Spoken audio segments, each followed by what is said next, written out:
Hello. I can't tell you how many times I was approached with a question. I need to learn some opening quickly because I have a game tomorrow, a game in a couple of days, and I want to learn some new opening quickly. And this is a question will be coming normally from person who does not have opening repertoire and who does not know the value of good opening preparation. Well, but if that happens, we know that average player, chess player, in general, unless we're talking about professional chess player, is a lazy, very lazy person. So a lot of players, not some, do not have that opening repertoire set. So they have to learn opening quickly. Now, why would someone spend a lot of time on learning openings deeply if you can learn it overnight quickly? There is a big difference. When you need to learn opening very quickly on some variation, so obviously you are not going to know this very deep. So you are avoiding all kinds of complications because complications need time to be prepared for, analyzed. So obviously if you want to learn it overnight, you don't have this time for it. So then you're giving up in some advantages of this position. But suppose you are facing this problem and you need to solve it right away. Let's look at few examples. How do you approach to this problem? Well, the example 1, Ruy Lopez, e4, e5, knight f3, knight c6, bishop b5. This I'm talking about approach for white. And here, normal move and most common move is a6 for black. But there are different continuations such as d6, bishop c5, f5, very sharp variation, knight d4, and person who really wants to get very ambitious and get certain opening advantage has to be well prepared for all those continuations. Now we're going to talk about these people an ambitious approach on the other tape. But right now we are talking about some easy way out of the opening to have comfortable position and to stay away from all kinds of trouble. On a6, the first and simple way to play this position is bishop takes knight, bishop takes c6, and after d takes c6, simply to go d3. Now, playing this way, you forfeited your rights for getting opening advantage. So now you are not in any kind of danger and you are not going to be for some time, but so is black. Now you're playing white and you didn't get advantage. So you lost the privilege of the first move. Well, if you play like this, so you got out of the opening, that's okay approach. It's if your opening knowledge is very poor. On the other hand, if you go bishop a4, your opponent goes knight f6. Now, second case, you castle. This is the most recommended move. And here, your opponent has more options than normal bishop e7 move. If they play bishop e7, well, you don't have to know much about this opening to play rook e1, followed by c3 and followed by d4. But what happens now is your opponent plays knight takes e4, so-called opening variation of Ruy Lopez. Now, in order to get some kind of an advantage here, you have to know a lot of theory, you have to follow theory, and you have your own analysis in it, and you have to fill the position correctly. Now, and if you are not, you have to find your way around. What is the easy way to get comfortable position? Obviously, you are not gonna have any advantage, but get your pawn back and be on the safe side. So you can go simply rook to e1, and now you should expect your opponent to play knight c5, and then you're gonna play knight takes e5, knight takes e5, rook takes e5 check, and bishop e7. So here we are with equal material and equal position. Well, you probably should go bishop b3, and black can take on b3, pawn takes, and black castles. Both sides are out of danger, and again, this is easy way out. So you should look for approach. The approach you should look for is like easy way out of it. That's not the way I would ever recommend to play any kind of opening. But if you have to, my way to recommend is to do extensive analysis, a great preparation, but in case you get you don't have this preparation and you just want to start a game from middle game, and most of the time it's going to be equal middle game or inferior, you should not count on any kind of advantage. So let's look at few other ways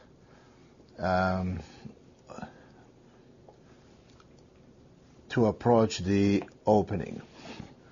Okay, let's look at the same Ruy Lopez, and we will look at f5 move. Now this is a very sharp variation for black. Now if white plays correctly, they're going to get certain advantage. But in order to play correctly, you have to know the best moves, and you have to know the best moves in main variation and in any sub-variation. That's what you call intelligent approach to the opening and good opening preparation. And again, you don't have it. What do we do here? There are two ways to play this opening after f5, two ways to look at it.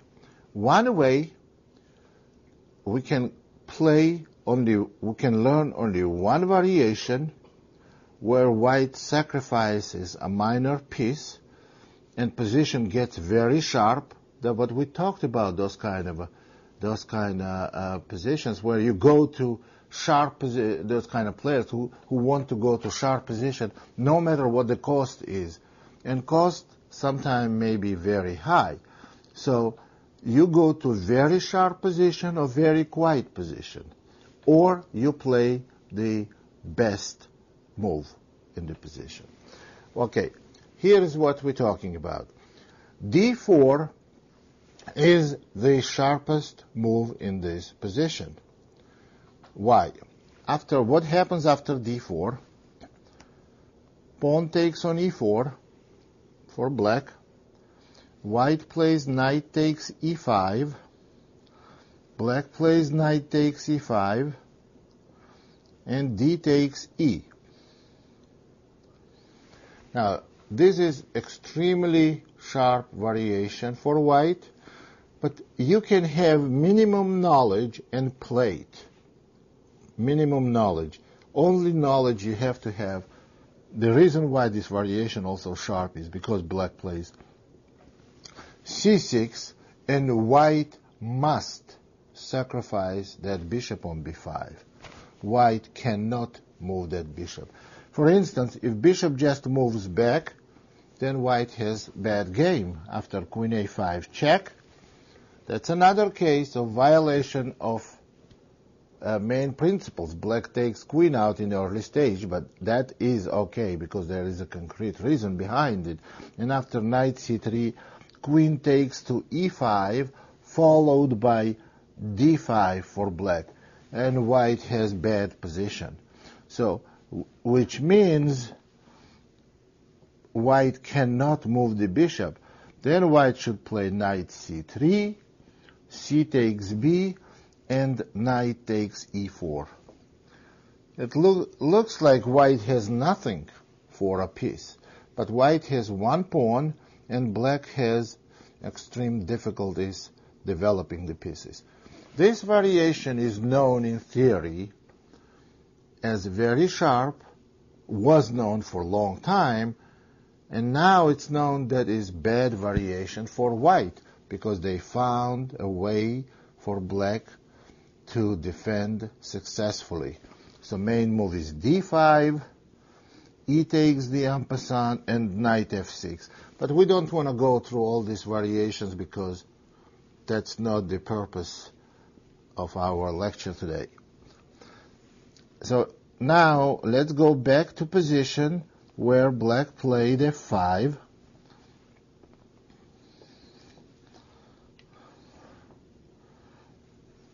And so you saw one option, d4. Then you get to very complicated and very sharp position. It's for one type of players. For people who don't want any part of it, they just want to get out of the opening and have reasonably stable position. Then you go d3 for those players. Then you go just simply d3, and when black takes on e4, you take back on e4, and you have stable position, and that's how it's going to be. You are not going to have any advantage. Well, with a knight on g8 here. You are not going to have any advantage because black is going to develop simply knight f6 followed by bishop c5. Position is going to be equal. This is second approach.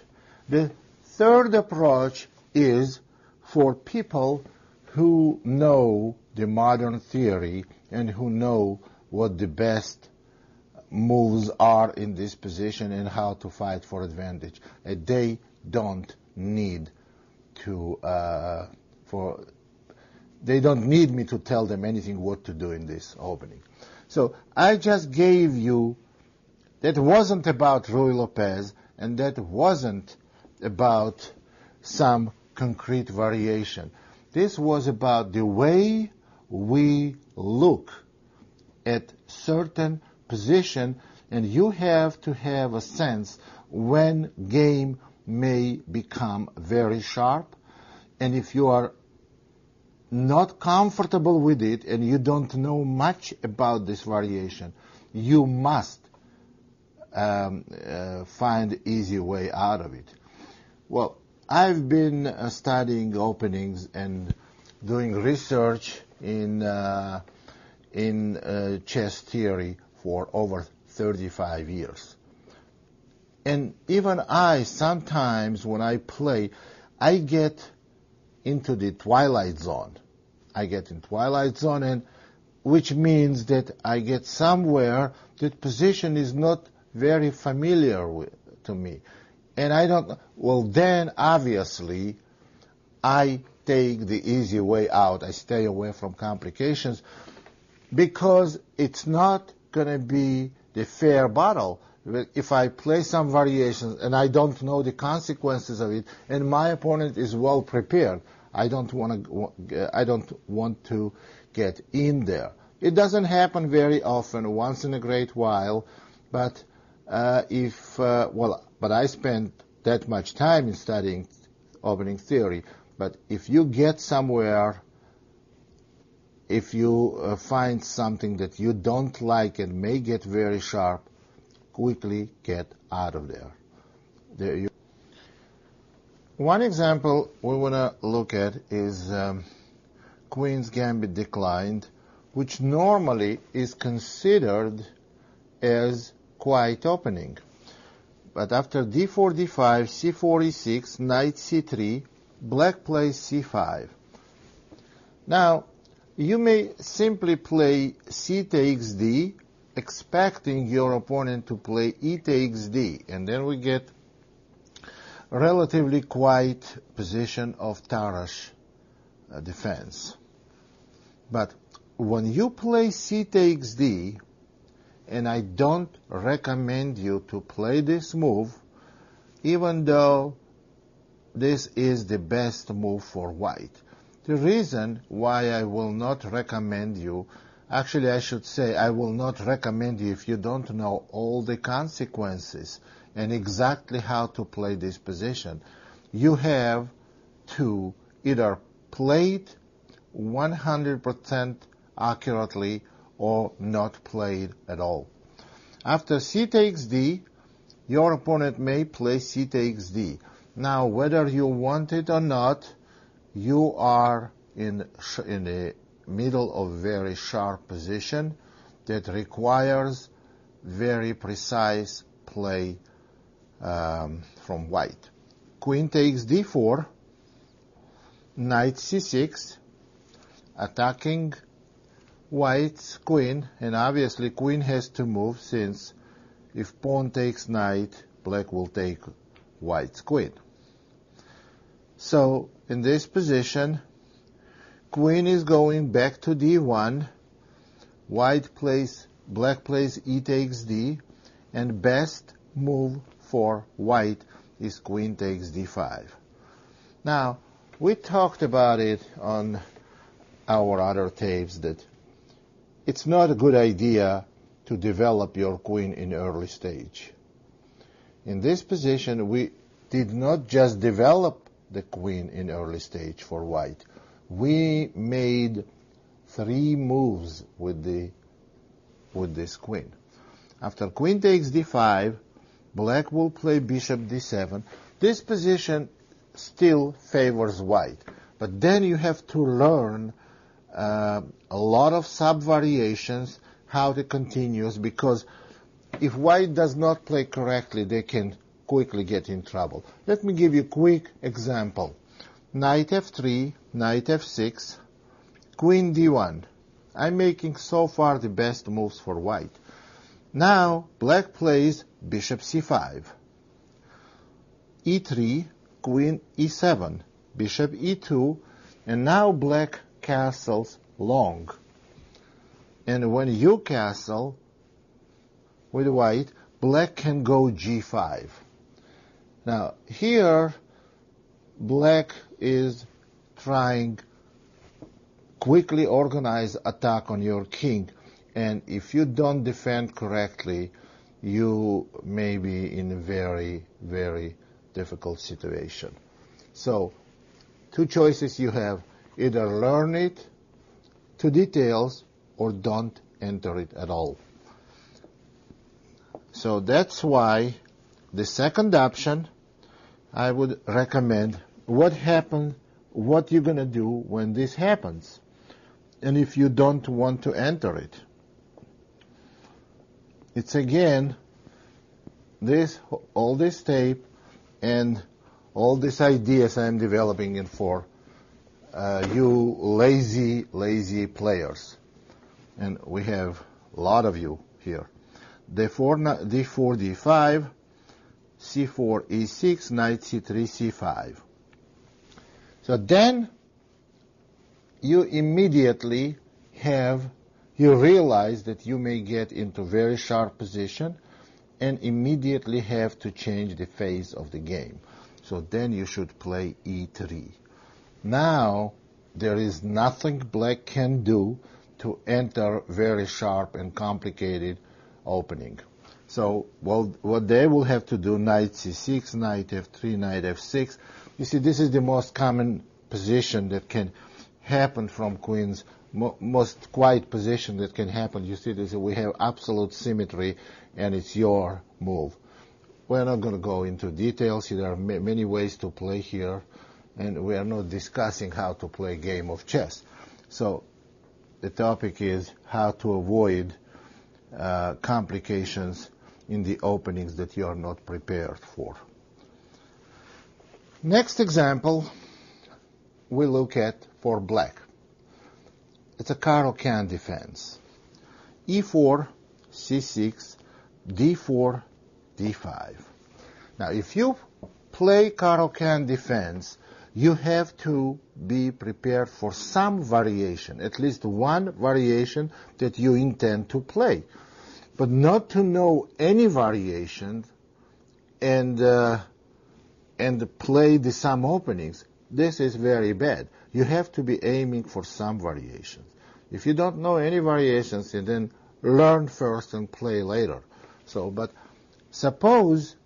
you know some variation you are aiming for, and it does not happen. For example, knight c3, that's the most common move in this position. D takes E, knight takes E4, and your opponent plays here knight f6. Actually, you play knight f6 or knight d7, and you are black. Now, we're talking from black perspective. So your idea is to go knight f6, then exchange knight, and then go e6, bishop d6, and c5. That's all you know about Caro-Kann, and that's what you are expecting. And now your opponent is going to do something that you are not prepared for. Suppose they go knight f3, knight f6, knight takes f6, knight takes f6, and knight e5. What's the purpose of this move, knight e5? Well, if in this position white does not play knight e5, what black wants to do to develop light square bishop either to f5 or to g4. And after that, black will play e6, develop dark square bishop and castle. That's all you know. And here your opponent plays knight e5 move, and you should realize that if you develop bishop f5 like you originally planned, which may be okay, you're going to enter to extremely sharp variation, and you don't want it. Well, unless you're prepared, and let me show you how quickly you can find yourself in trouble. After bishop f5, bishop c4, attacking f7 square. Obviously, you're going to go e6 because there is no other move I can imagine you will play.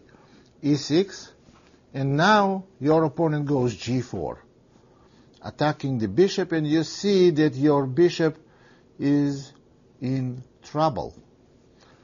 Because if you go bishop g6, white will go h4, threatening h5. And you cannot prepare escape square to h7 because after h6, if you play h6, white is going to play knight takes g6. And black has totally ruined pawn structure. So then what you're going to do? Then you will try to escape to e4. And after f3, bishop d5. But then white is going to play bishop d3. And you will see there is another way bishop can get in trouble because of the c4 move. And you are seriously going to be experiencing big problems. Well, if you don't know all the variations here, very sharp variations, you should know at least one thing. You should recognize that bishop f5, you may get to unknown position after bishop c4 and g4. Because if you don't notice that, then no one can help you. Then you're going to find yourself there, and you are on your own. which is a bad idea. So what you're going to do here, after knight e5, you should realize if your opponent plays move like knight e5, what is the point of it? Knight is already developed. He has other pieces to develop, white, and he plays instead developed piece. That doesn't make sense, but there is a reason behind it. The reason is that it aimed against bishop f5, bishop c4. That's what we just looked at on 6 g4. So what should we do here? The best move is bishop e6 in this position. But suppose, and to develop a dark square bishop through g7, but suppose you don't know about it, and you are strongly against blocking your dark square bishop to being developed naturally. Well, that's okay if you don't know the right move, and if you don't find it, that's okay. There are other ways. The main point here to realize that you don't want to play bishop f5. So what you can do, you can play knight d7. Try to eliminate that knight from e5. Or you can go e6. You will get slightly inferior position, but you're going to be safe. And as far as bishop on c8 goes, you will later on develop by playing bishop d6, c5, and b6 and bishop b7. That's a way to play, and it's not such a bad way to play. So the main point here I want to make is not what move to make. You can easily figure out which move to make if you recognize the danger. The danger is that white wants to play bishop c4, and you have to be prepared for it. And then you will play e6. But of course the best is to be sufficiently prepared for this opening variation and make competitive move bishop e6, and after bishop e2, g6, castle, bishop g7, followed by c5, castling for black, and c5, and black has relatively good position. They have good position here. But the main point here that black has to avoid those complicated bad variations. Another example I'm going to show you. This is very interesting. Also, Caro-Kann, e4, c6, d4, d5, knight c3, d takes e, knight takes e4, and knight d7. Here is another way white can play that can make you think. Bishop c4, knight f6, knight takes f6, knight takes f6, and again you want to play bishop f5 or bishop g4 to develop this light square bishop, then play e6 after that, and then develop dark square bishop. Now here is white's move. White can play c3, and now you see the developing of your light square bishop on c8 is a bad idea. For instance, on bishop f5 or bishop g4, doesn't make difference, after queen b3, you are in serious trouble because your f7 pawn is hanging and your b7 pawn is hanging.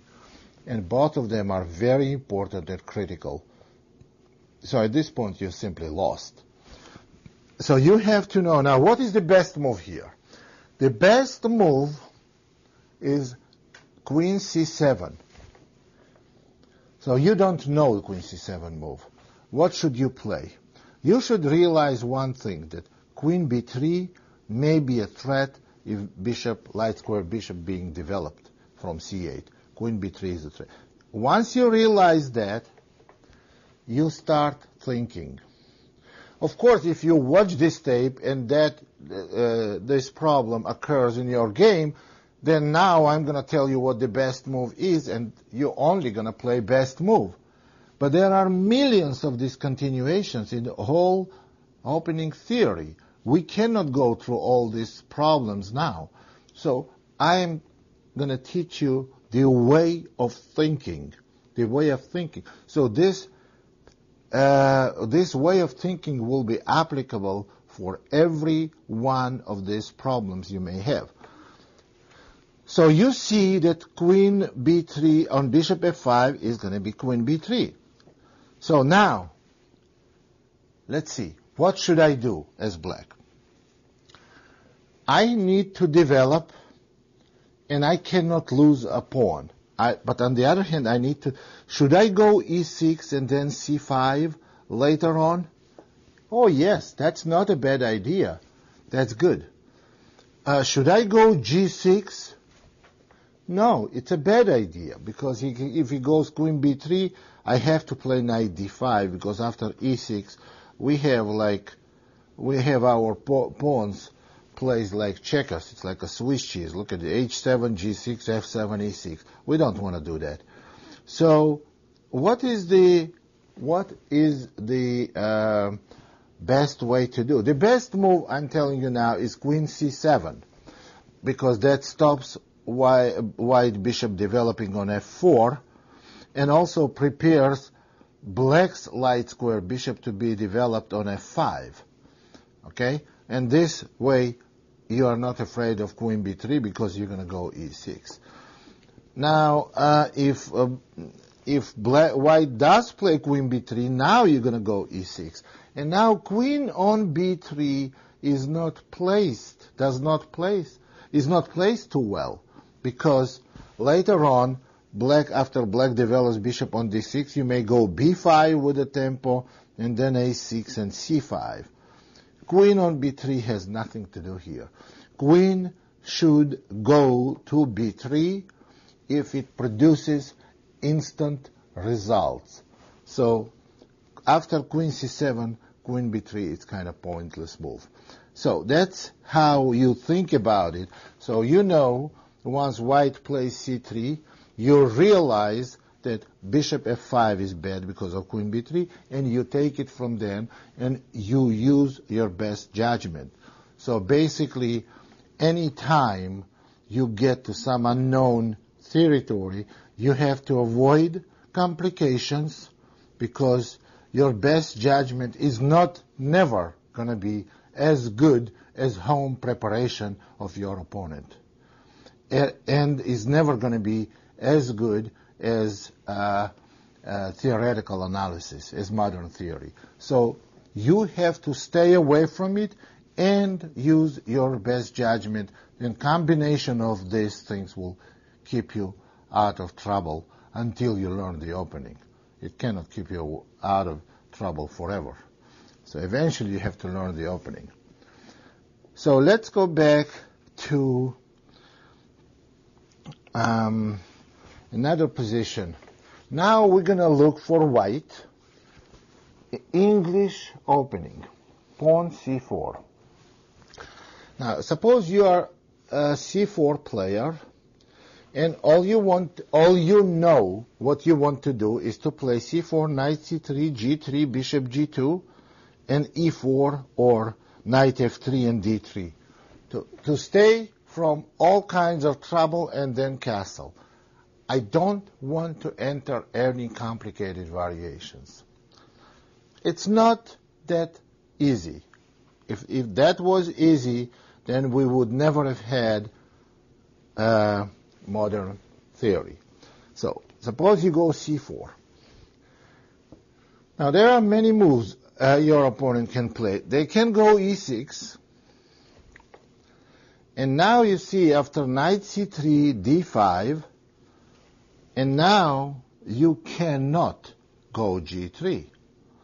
Because if you go g3 after d4, your knight probably has to go back to b1, because after knight e4, you're just simply going to lose a piece. f5. So what you do, c4, e6, now you have to look and think about what opening do you want to play.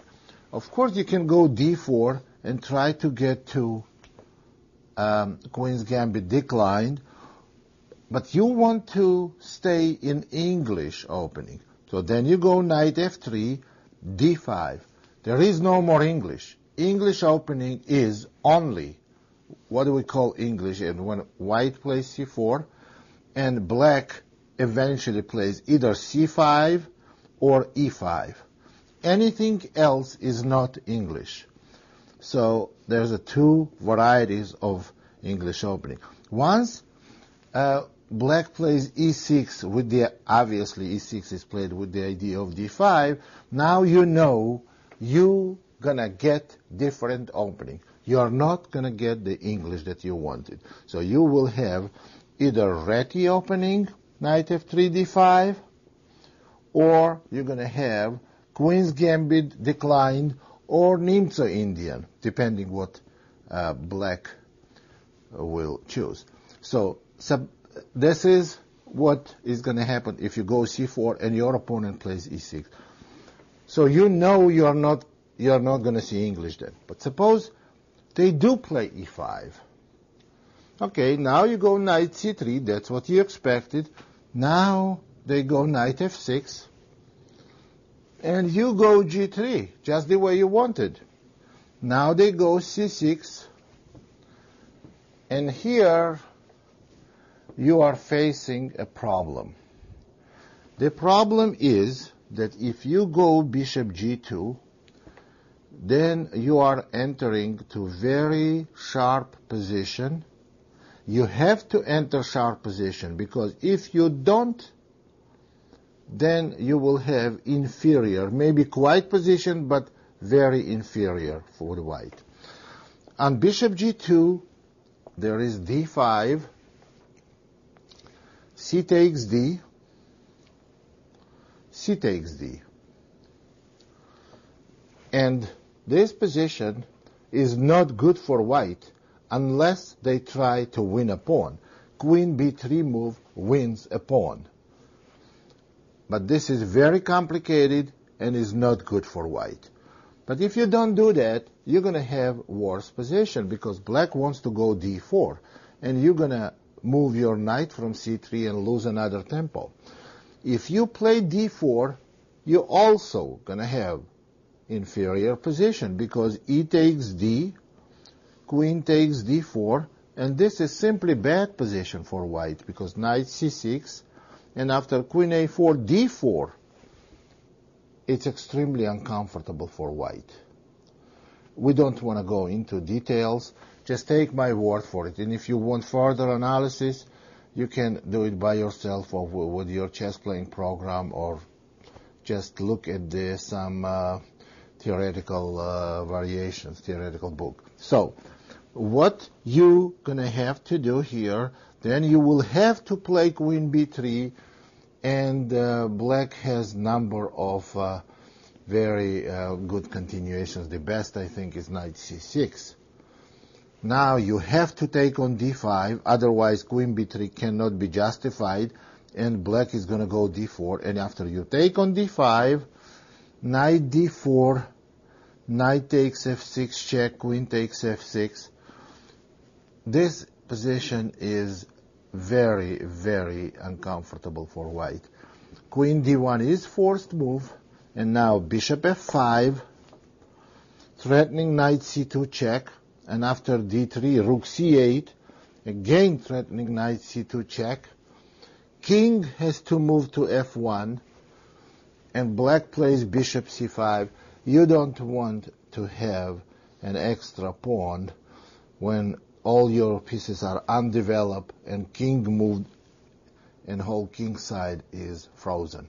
You don't want to play this position. So, which means if position happens on the board and you don't want this complication, especially it's easier, much easier, and a much better reason to avoid these complications after c4, e5, knight c3, knight f6, g3, c6. Now, if you go, when your opponent plays c6, you know they want to go d5.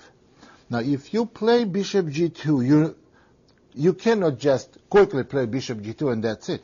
If you go bishop g2, before you go bishop g2, you know your opponent is going to go d5. And then, what do you have in mind? From here, you think, if I go bishop g2, he's going to go d5. What am I going to do then? You know, I don't like this position. So, okay, then you have to find easy way out of it. Try to keep small advantage if you can. If you cannot, then at least get out of the complications. One move, and the best move in this position, is knight f3. Now, this way I'm preventing black to go d5 because e5 pawn hangs. And if he goes e4, I may go knight d4, and after d5, I may take on d5 and play bishop g2. At least this is going to be simple position. At least I'm not in danger. And the other way to play this position,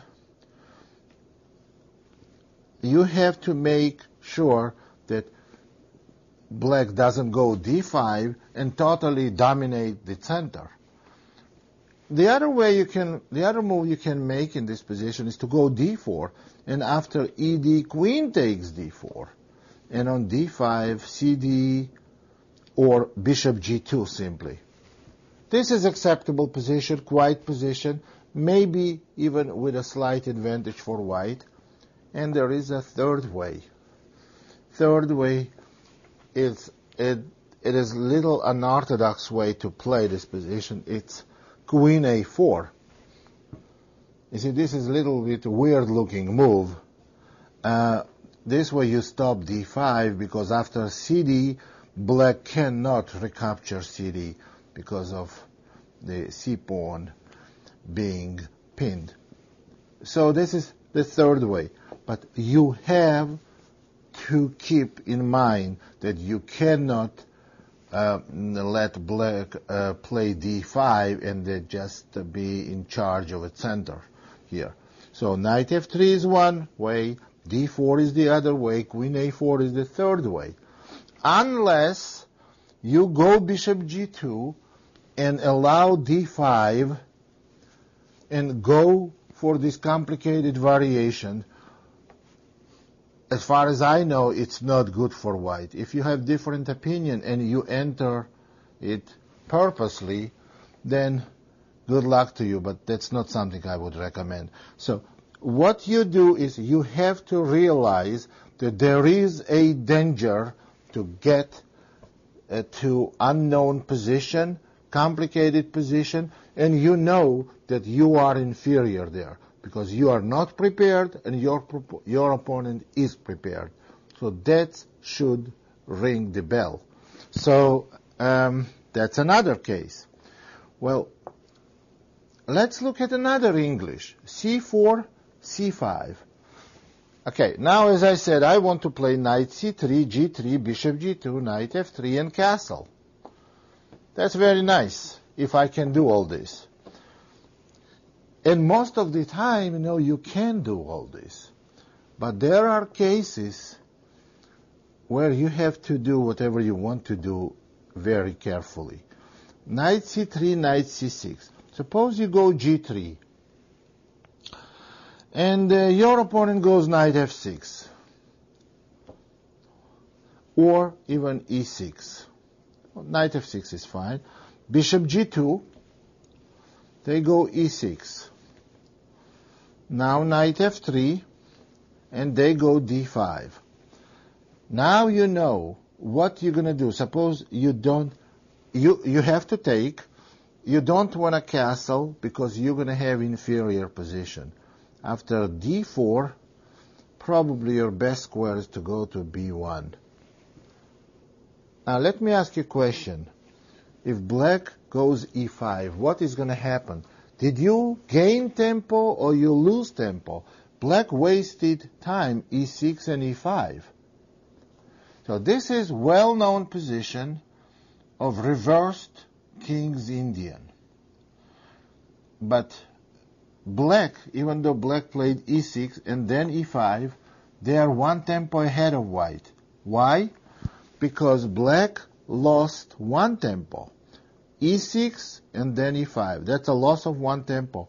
White lost two tempos. They played knight C3 and knight B1. So black is one tempo ahead. If you don't think that one tempo means anything in a game of chess, then you are watching wrong tape. So that's why I will recommend after C4, C5, knight C3, knight C6, G3, knight F6, bishop G2, E6, knight F3, and your opponent goes D5. Now you have to know what you want to do, because you do not allow D4 and blindly castle here. You take on D5. That's the natural move, best move, and I don't think you should be making any other move, whether you know it or not, because your pawn is hanging, D4 is threatening. This is the only natural move in this position, and it's the best move. C takes D, and now black has two continuations. Pawn takes D5, and knight takes D5. Now, knight takes D5, we are not going to discuss. The reason is because you can simply castle and go on with the plan you wanted to play anyway. Unless you want to make a best move here, which is D4. But that's a matter of preparation again. If you are prepared for it, you're going to play it. And if you are not prepared, you are okay anyway. So there is no danger in picture. So D4 is the best move. So whether you play D4 or not, you're going to be okay in either case. But if your opponent takes with a pawn, he reinstates positional threat of D4, after which you're going to be in a bad position, in inferior position. So now you have to go D4, and you're going to find yourself in a Tarrasch defense. That's a very famous opening, Tarrasch defense, and you have to deal with it. You have to play this opening, which is okay. You don't need to know too much. As I said, you may not know well opening chess opening theory, but you have to have some basis, something you have to know. If you play D4, you absolutely must know something about Tarrasch. That is, possibly black is going to get eventually isolated pawn, and how you're going to play. This is the normal way of playing Tarrasch. So, and how you're going to play this position. Well, that's something you have to play by yourself. But the main point I want to make that you are not in danger, you are safe, and you are past the opening stage. Now, the difference between passing the opening stage this way and with very fundamental knowledge of modern theory is when you know openings very well, that means you guaranteed to get middle game position that you will have clear plan in, because opening should be a window to the middle game, and you're guaranteed to get comfortable position, and you will know what you will be doing in the middle game. So that's how we just saw very few examples of unexpected problems you may face in the opening. You may think your opponent just on the board discovered it just played something ingenious, what is in reality was invented 65 years ago, and the last 65 years you didn't check modern opening theory, so you are not aware of it. So if that happens, there has to be alert. You have to be alert about it, and you have to deal. I I told you the way of thinking. You have to, first, you have to identify the problem. And then you have to use your best judgment to deal with it. The best, and also do not enter some complication unless you see all the way through and you're 100% sure about it, or you have some knowledge about this variation. Stay away from them. Thank you very much and good luck.